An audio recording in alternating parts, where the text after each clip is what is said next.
मैं तो इसको इनकाउंटर मानता ही नहीं हूँ। उनको बताइए आप लोग ये इनकाउंटर कहाँ हुआ है, तो हत्या का मामला है, इनकाउंटर कहाँ हुआ है। उनको गिरफ्तार किया गया था या उन पर गोली चल रही थी, उस समय भी उनके पिताजी को थाना में बैठा के रखा गया था। तो ये तो कितनी बुरी बात है, किसी के पुत्र को गोली लगा हुआ है और उसके पिताजी को कह रहा है आप बैठे रहिए, आप बैठे रहिए। इससे दुखद घटना क्या हो सकती है। राय है भरत तिवारी के माता पिता से मिले, क्या बात हुई?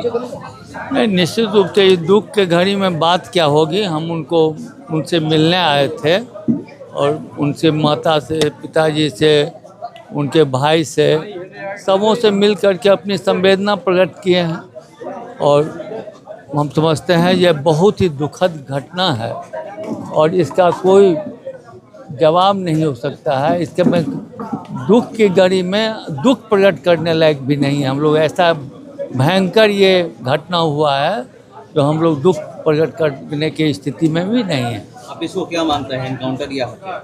बिल्कुल हत्या है। इनकाउंटर तो होता है जब कोई माने अपराधी हो, हथियार उठा ले, भागने की कोशिश करे। मैं तो समझता हूँ वो निहत्था थे। निहत्था आदमी वहाँ पर खड़ा है, उसको आप ले जा रहे हैं, उसको आप गोली मार रहे हैं, ये इनकाउंटर का कहाँ सवाल है। ये तो बिल्कुल 100% हत्या है। बिहार में 13 ब्राह्मण जो है बीजेपी के विधायक हैं। बिहार में 13 ब्राह्मण लोग जो हैं बीजेपी के विधायक है, केवल एक ने आवाज उठाई, बाकी लोग खामोश है इस कांड। देखिए, ये जात पात का स्थिति नहीं है, ये बिहार का स्थिति है। इस तरह से चाहे वो कोई जात हो, चाहे ब्राह्मण हो, चाहे राजपूत हो, चाहे भूमियार हो या कोई हो, दलित हो, मैं समझता हूँ ये जात की स्थिति नहीं है। इस पर चाहे मेरे दल के लोग हों, भरत तिवारी जी को मैं भी नहीं जानता हूँ जो किस दल के लोग थे, ये जानता हूँ जो सामाजिक कार्यकर्ता थे और लोगों के इशू को उठाते रहते थे।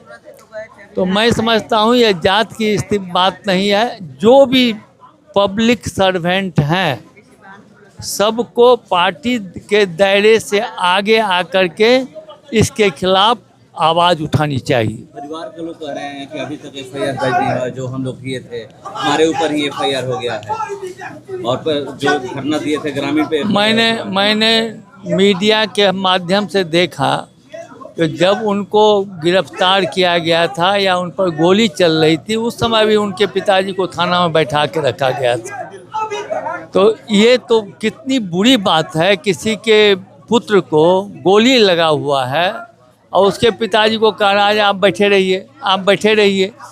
इससे दुखद घटना क्या हो सकती है।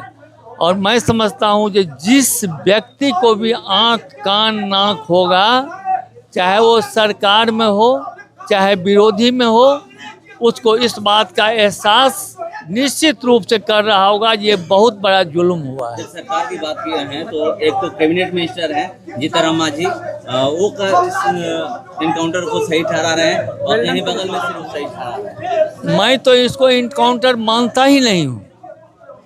उनको बताइए आप लोग ये इनकाउंटर कहाँ हुआ है, तो हत्या का मामला है, इनकाउंटर कहाँ हुआ है। बिल्कुल हत्या है। इनकाउंटर कब होता है? इनकाउंटर तो तब न होता है जो कोई आर्म्स चलावे, कोई भागने का कोशिश करे, कोई प्रोटेस्ट करे। प्रोटेस्ट का कहीं सवाल ही नहीं हुआ है। इनकाउंटर नहीं, ये हत्या है।